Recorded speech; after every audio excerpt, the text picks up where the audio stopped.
Pessoal, então nesse vídeo aqui no YouTube, a gente vai poder acompanhar como é feita a configuração do nosso controlador KCC55 Compact e também saber um pouco mais sobre o hardware dele em relação às entradas e às saídas, tá? E também dados sobre a nossa válvula de expansão eletrônica utilizada no controlador. Pessoal, dando sequência aqui agora, eu vou mostrar para vocês como fazer a configuração inicial do nosso controlador KCC55 diretamente pelo nosso aplicativo, tá? Então, inicialmente, né, por favor, baixe o aplicativo a KCC55 Connect. Na sequência, quando você abrir ele já vai vir para esse display. E você estando com o seu controlador em mãos, né, você segura aqui o botão Bluetooth do seu display. Ele começando a piscar e mostrando o endereço, você pode clicar em conectar ao controlador e ele já vai diretamente aqui aparecer o controlador para você selecionar. Selecionando, você já vai ter acesso a ele e as configurações são as seguintes, tá? Na tela inicial, como eu já havia falado, a gente tem os valores de temperatura medidos, também de pressão, um histórico de até 24 horas. Na segunda tela aqui, a gente tem a questão dos alarmes ativos e solucionados e temos a terceira tela, onde temos aqui uma opção de controle manual, automático ou de parar o sistema. Temos um modo de limpeza, caso seja necessário parar o sistema, deixar os fãs, os ventiladores em funcionamento. Aqui abaixo temos o set point, ou seja, a temperatura onde o controlador vai fazer o corte da válvula para que o sistema pare. E embaixo a gente tem a opção de forçar um degelo, tá? Isso aqui seria um degelo manual, você pode forçar e parar esse degelo por aqui. Na última tela a gente consegue ver aqui as entradas e saídas do controlador no momento. Então, entradas analógicas a gente consegue ver todos os sensores, saídas digitais conseguimos ver qual que seria também o sinal dos relés, se estão acionados ou não. Entradas digitais também, caso a gente tenha alguma configurada aqui.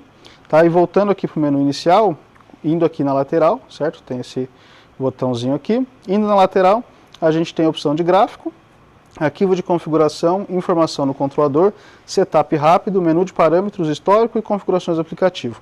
Eu vou iniciar aqui por configurações do aplicativo, que é algo mais rápido, onde a gente só seleciona o idioma, a temperatura, qual seria a unidade de temperatura e unidade de pressão. Voltando, a gente tem aqui a opção de gráfico, mas leva para a mesma tela onde a gente já viu anteriormente. E temos aqui arquivo de configuração. Essa é uma tela muito interessante porque aqui a gente consegue tanto ver todos os arquivos que a gente já tem, como a gente consegue fazer o backup do nosso controlador.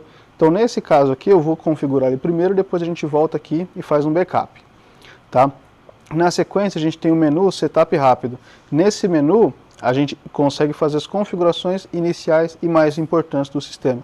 Então nesse caso a gente tem o modo de aplicação. Nesse modo, a gente tem 8 aplicações pré-definidas e a última é uma aplicação custom, onde você pode personalizar ali as saídas que você deseja. Tá? Muitas das vezes o padrão utilizado é esse modelo 5, que aí seria um relé para a válvula, para o compressor, para o ventilador e para o degelo, mas isso daqui é opcional, sistema a sistema. Né? Voltando aqui, a gente escolhe o endereço de rede que ele fica, caso vá ser utilizado comunicação. Tipo de comida, quando a gente seleciona, o que ele faz é limitar o set point máximo e mínimo que a gente pode configurar. Aqui já é o nosso set point, embaixo temos o refrigerante, mais abaixo temos o range do transmissor de pressão. Então no caso que eu citei, a gente usa normalmente um de -1 a 12 bar, né, que nesse caso fica sendo de -14,5 a 174 PSI. E aqui temos o método de degelo, onde temos a opção elétrico, hot gas ou por ar. Isso depende também da sua instalação e do tipo de câmara, seria congelados ou resfriados. Abaixo a gente tem o intervalo de degelo, ou seja, quantos degelos vão ser feitos por dia, nesse caso aqui a cada 8 horas seriam 3 degelos, né? Forma de paragem desse degelo, se a gente vai utilizar tempo ou um sensor de degelo, como eu já citei anteriormente, e aqui o tempo máximo de degelo, ou seja, vamos dizer que você selecionou fazer a parada por sensor, mas esse sensor está com algum problema, então ele não vai fazer um degelo infinito, ele faria no máximo um degelo por 45 minutos. Essas são as configurações principais. Depois, caso ainda precise ser configurado mais alguma coisa, a gente tem aqui o menu de parâmetros. Nesse menu de parâmetros, todos os parâmetros estão aqui, desde parâmetro principal, de partida e parada do sistema, até os de configuração da válvula, de superaquecimento e tudo mais. Vou passar um pouco por eles aqui, então vamos lá. No de configuração, a gente tem aquela mesma configuração básica que a gente já fez inicialmente.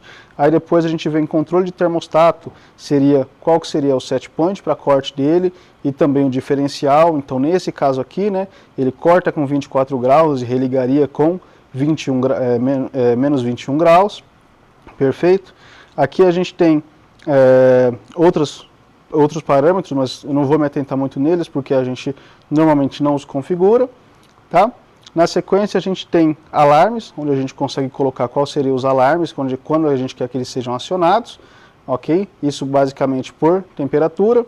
Abaixo a gente tem controle de injeção. Essa é uma parte muito importante, que é onde a gente seta qual que é o superaquecimento mínimo e máximo que a gente estima pelo sistema, e isso é de projeto, tá? A gente aqui sempre recomenda ficar com um range de 6, ou seja, de 4 a 10, de 6 a 12, mas isso é projeto a projeto, perfeito? Outros valores aqui importantes é o menu de controle de degelo, onde a gente consegue verificar com mais detalhes aquelas configurações de degelo que a gente já pré-configurou. Perfeito? Temos algumas configurações de ventilador aqui também, que podem ser feitas. Mais abaixo teria, né, os horários de degelo, a gente pode selecionar especificamente qual vai ser o horário dos degelos aqui. No controle de compressor, podemos selecionar mínimo tempo on e off, só caso necessário, né? Controle de ventilador, a mesma coisa, a gente consegue selecionar qual que é o tipo do ventilador e quando que ele deveria parar ou não em relação à alta temperatura, em caso de algum problema, né, para não jogar ar quente nos alimentos. Aqui a gente também teria o controle de luz ou de limpeza. Aqui no caso do display a gente consegue selecionar se vai ser o sensor S4 ou S3 que vai aparecer nele e qual que é a unidade de temperatura. Mais abaixo a gente tem aqui os parâmetros miscelâneo e avançado. Miscelâneo, o principal que a gente tem aqui é tanto para colocar uma senha nele, de segurança, que a gente pode utilizar, e também o ajuste de sensor. Caso a gente precise de algum offset, a gente consegue fazer por aqui. Voltando, no menu avançado a gente tem alguns outros parâmetros, mas esses aqui, sinceramente, a gente não recomenda fazer a mudança, já que pode gerar, né, alguns resultados inesperados no sistema. Então a gente preza por manter o padrão que a Danfoss já fornece. Tá? Sei que o vídeo ficou um pouquinho complexo, mas essa é a ideia da gente verificar tudo que a gente consegue fazer com esse nosso aplicativo e como a configuração fica feita da nossa forma. Aí finalizando, né, voltando ali nas configurações, vou em arquivo de configuração, copiar do controlador. Quando eu faço isso daqui, eu posso dar um nome para ele, vídeo Danfoss. Tá? Se eu der um OK, eu vou fazer um backup de tudo que eu configurei e já está salvo aqui. Se eu quiser, eu posso pegar esse mesmo arquivo aqui, verificar como ele foi configurado e enviar via WhatsApp para quem eu queira. Ou seja, eu consigo ter salvo tudo aquilo que eu fiz na instalação ou como eu deixei aquele produto. Tá? Então, finalizando, obrigado pela atenção e é isso.